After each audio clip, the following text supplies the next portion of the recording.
আমি কাউকে ছোট করতে চাইও না। আমি নিজে মানুষটা ছোট, অন্য মানুষকে কি ছোট করবো? শাকিব খান কোনো মেগাস্টার নয়, মেগাস্টার শব্দটাই কানে লাগে।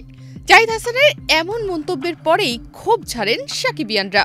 কেউ কেউ বলেন জাহিদ হাসান হিংসা করছেন, আবার কেউ বলেন সাকিবকে ছোট করার ষড়যন্ত্র চলছে। বলে মেগাস্টার শাকিব খান, খটমট লাগে, কানে লাগে। তবে আলোচনা যখন জলঘোলা হতে শুরু করে তখন গণমাধ্যমে এসে নিজেই ব্যাখ্যা দিলেন জাহিদ হাসান। তিনি বলেন, আমি নিজেই তো ছোট মানুষ, সাকিবকে ছোট করতে যাব কেন? আমি কাউকে হেয় করিনি। আমার ভাবনা ছিল টম ক্রুজ, শাহরুখ খান, সালমান খান, ম্যারাডোনার নামের আগে কিছু লাগে না। সাকিব তো আমাদেরই সম্পদ, সে নিজেই বড়।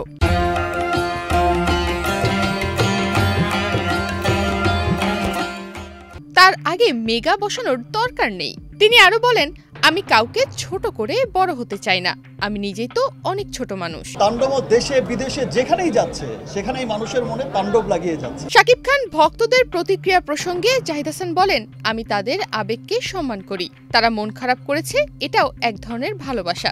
তারা যদি ঠিকভাবে বিষয়টি বুঝতো তাহলে শাকিব আরো বড় হতো, কারণ তারা তো তাকে ভালোবাসে, আমরাও ভালোবাসি।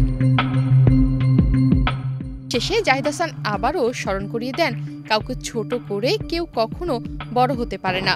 এই পৃথিবীতে কেউ পারেনি। আমাদের নিজেদের শিল্পীদের প্রতি ভালোবাসা ও সম্মান ধরে রাখতেই হবে। আর তাণ্ডব ইনশাআল্লাহ, আমি গতবারে যেমন বলেছি যে গুলশান টু গুলিস্তান সব জায়গার মানুষকে মুগ্ধ করছে আমাদের সিনেমা। তাণ্ডব দেশে বিদেশে যেখানেই যাচ্ছে সেখানেই মানুষের মনে তাণ্ডব লাগিয়ে যাচ্ছে।